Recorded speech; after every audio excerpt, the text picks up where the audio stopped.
And Toronto didn't have as much of the ball, but they also had set themselves up to be a counterattacking team. I mean, Bradley was playing very, very deep.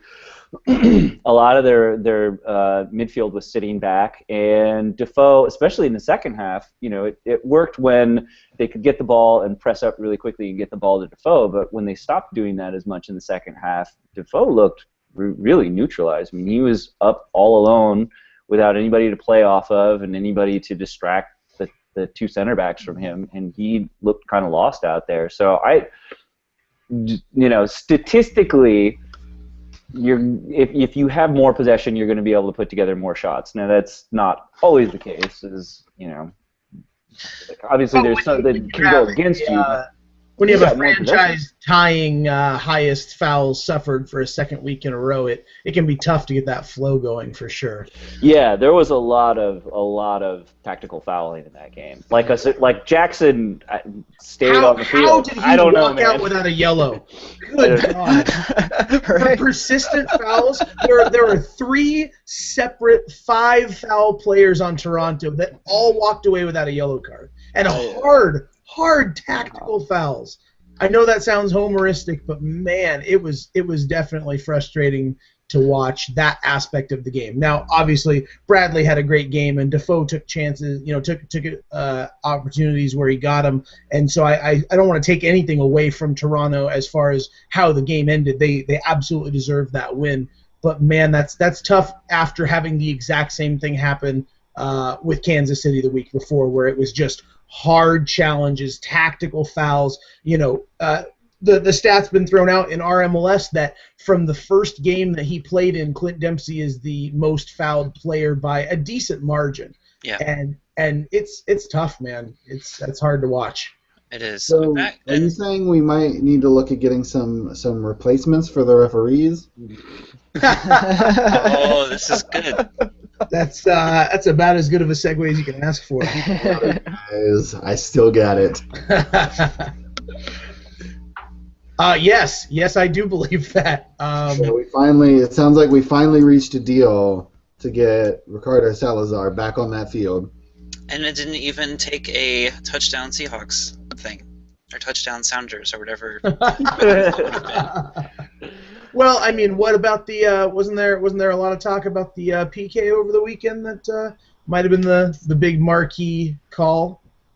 Yeah, I think people had a good point on that one. That in the moment, the referee. You might be able to make a call that you could have been in a better position for it, but it was kind of harder for the referee to see what we saw from the side. Now we're talking the New York Colorado PK, right? Yes. Okay. We're talking about the Olave. Yeah. Yeah. Quote unquote foul. The weird thing with that one is, last week I praised Alan Kelly for doing a really good job with the Seattle SKC game, and that he was the ref for the New York Colorado game and completely and totally shat the bed. So.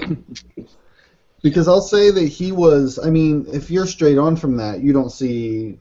It's harder to see that Olave went straight up in the air on that. It would probably look more like Olave was coming over the back if you're watching that take place from the front instead of the side view that we all got on our TVs. Yeah, that's true, but that's also the job of the AR. I mean, they have those little microphones so they can constantly communicate. Like, when they talk, the referee's supposed to be able to hear them, and so. Sure. Yeah. I don't know. I mean, it's not as though the regular MLS refs have not blown penalty calls, though. I mean, sure. Every referee blows a penalty call, and that wasn't a great one. But I think it is good to have the regular referees back, if only so that I don't have to listen to people scream "scab" at the ref anymore, because that got real old real fast. It just gets sad after a while, doesn't it? Just like, you get sad for everybody involved. It's like, well, yeah. Ian, you spend too much of your time getting sad about things. He lives in Minnesota. Cut him some slack. Well, I mean, it is that's all they have place. Yeah. It got up to 40 degrees today, guys. It was beautiful. No comment. I'm gonna take this opportunity to talk about my my favorite talking point in our list of notes for tonight, which is that Portland is going to go 0-34. Oh man, yeah. That was a so that last game was one of the. It was less depressing than the Philly game, but still two of the more depressing. And I'm talking like I'm including games in which they got tomped in like 2000. You're including like 2012, for example. I'm including 2012 in there because it was so they were depressing for different reasons. The Philly game was depressing because the team was just incredibly disjointed, and the game this last Sunday was depressing because there were so. I mean, well, you were playing Chicago. Yeah, there were two. I was talking comparing the first week between. No, I'm saying this should be depressing because you guys were playing Chicago. Right, who are not good and didn't play particularly well, and Portland just missed. There were three pretty solid open net. Just someone put the ball in the back of the net. Opportunities that just went missing, and it was, it's nobody knows what's going on, and there's a lot of like angst and teeth gnashing about how come the team seems unable to score, except Gaston Fernandez just magically being in the right place for the ball to him. But they had, unlike the Philly game, they had an astonishing number of shots on goal, and it was. And it was, aside from getting the penalty called on them, it was a really solid performance by the back line and by Ricketts and everybody in the defense. It was just an inability to score. So it could be a long, depressing season. I don't know. I don't know. If 34 ties, I mean, I feel like just the sheer record awesomeness of it. Yeah, you'd be like, well, I'm going to embrace that. If you get to like 6 ties, you should go for it. That's all I'm saying. Yeah. I was going to say something legitimate, but I completely forgot. So say something illegitimate. Yeah, go for Do it. this thing. So, no, I got nothing. You know what we should do? Ian did an interview a little earlier in the week. Let's jump to that before this episode is over. Ian, do you have any setup for us? Yeah, actually, so this is the guy who, his username is Funkipus. He's an Earthquakes fan. I think the first ever Earthquakes fan we've had on the show. He did, a couple weeks ago, he did the Mapping North American Soccer Geography project that a lot of people liked. It's got about 300 points. It's still sitting at the top for the month. And he had a lot of cool things to say about it, including the fact that, well, I shouldn't spoil it. You'll just listen. Cool.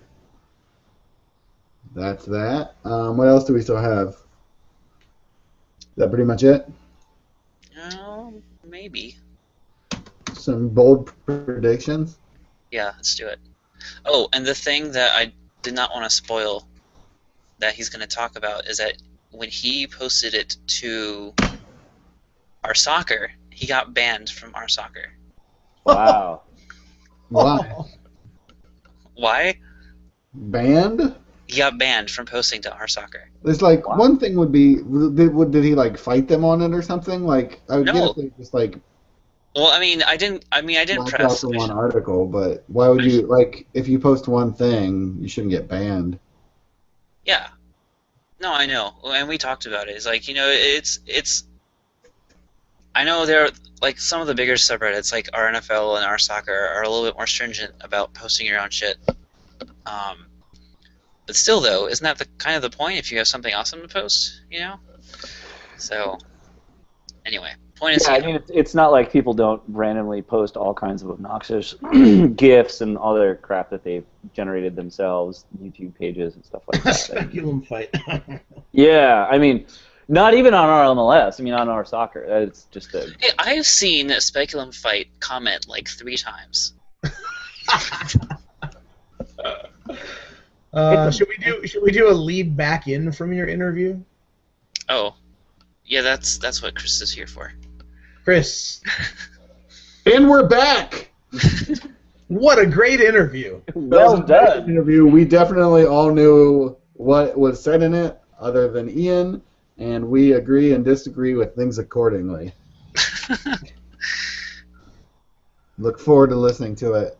I think we're actually winding down for the episode here, so let's get everybody's favorite bold predictions. And then Ian, you insert the bold predictions music here. Oh, okay. Are we? All Do we right, have who's music? got some bold predictions for us? I guess I'll go first. I think. Let's see. Dennis isn't here, but I think we're gonna beat Toronto 3-0 this week. Wow. DC Wow. over Toronto. That is a 3-0. really bold prediction. The boldest Look, prediction anybody's ever made in the history of called- mankind. I called TFC two-goal win over Seattle last week, and I wasn't quite right. That was only a one goal Your win. Yeah. magical powers will continue. Here's- into- It was close though, so maybe we'll win by 2 or something.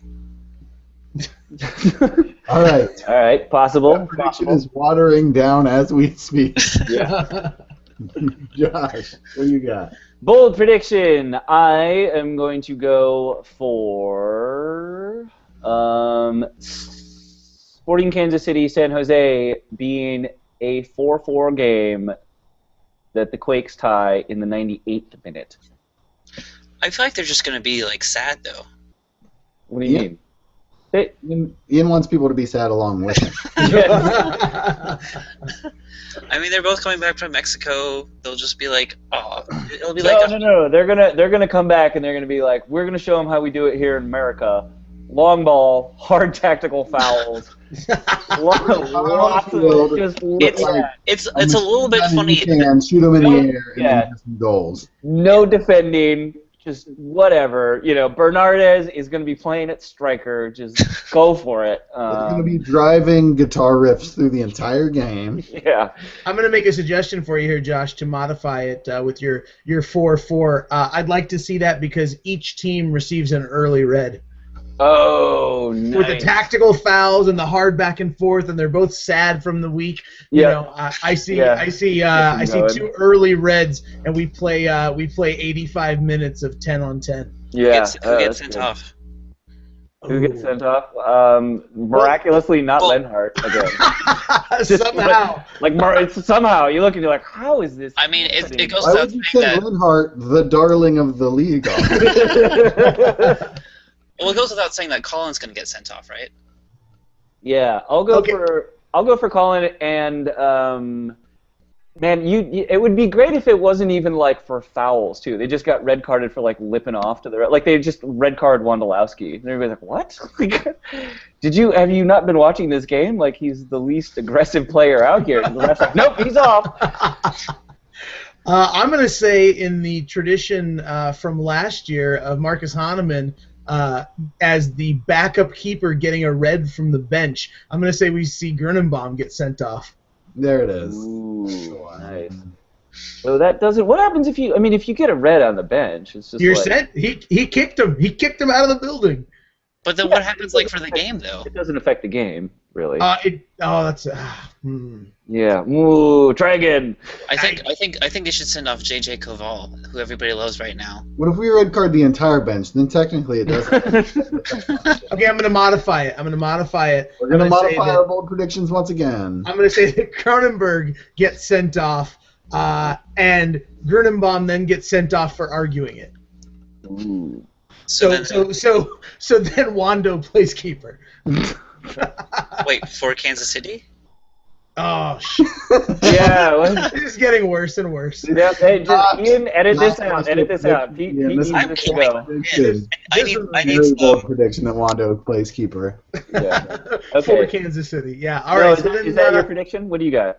no, what- my prediction is going to be that I think I'm going to skip the game predictions, and I'm going to reinforce what I said earlier. My prediction is that Clint Dempsey is suspended for 2 games, and the disciplinary committee makes the point that it is not for the nut shot. It is for his entire attitude for the game. And if that's the case, I'm okay with it. If it's for the nut shot, I feel like it's a little harsh. So you just want it to be for general, Just general ass hattery, yeah. Just general ad hattery. Oh wait, I've got an unbold prediction.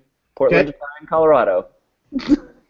Portland is going to tie Colorado. 2-2. Yep. 2-2. It'll be an improvement. We'll all be excited because they will have actually scored 2 goals, but they'll still tie somehow. Okay, I've got a quick one then. I'm gonna say that Chivas wins on the road in Dallas. Oh, that's actually that's feasible. It is feasible, but Yeah. I don't think it's expected. Feasible prediction of the game of the week. Yeah. Hey, has anybody got any reasonable predictions? Things All right, that you guys. believe could I'm actually going to throw out my bold prediction.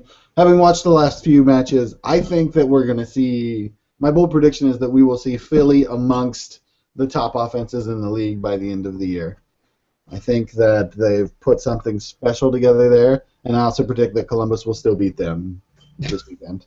I don't see them being offensively amazing. I see them So being you're saying my prediction defensively. is bold then? Yeah. You're predicting bold, misguided. Yeah, cause same thing. We'll revisit this season. No, but I do think that Philly. I remember Ian saying that at the beginning of the year, like watch Philly, and I was like, yeah, whatever. And then I did watch Philly, and I was like, wow, these guys are very, very tight defensively. They're a good team. So yeah. That'll be a good match actually, because Columbus has been playing pretty well and Philly's been playing pretty well. RSLLA again. That's gonna be. I think that'll be a nice one. Like What I else we got said, I coming think up? as we look at the league this year, there are very few gimme games in the league anymore. I Yeah. think that all of the teams really stepped it up in the off season, excluding Chicago. Yeah, And maybe Chicago. I would exclude Montreal as well. I feel like the Sounders get back on track in Montreal this weekend. The Montreal, I mean, they did have a good core last year. They just couldn't last the full season. So I guess we'll see if they can improve on that. But yeah, I think, like I said, I think a lot of teams really stepped it up this offseason. So I'm just kind of watching and seeing where it takes us. On that vaguely hopeful note, excited for the games this weekend. We'll see you guys next week. Hey, Ian, when you edit it coming back from the interview, can you leave in Pete saying we need a segue out of this before I scream and welcome back? I think that makes that moment. Ian, I can't hear you now. I can't hear you, Ian. The microphone waited till the perfect moment to give out.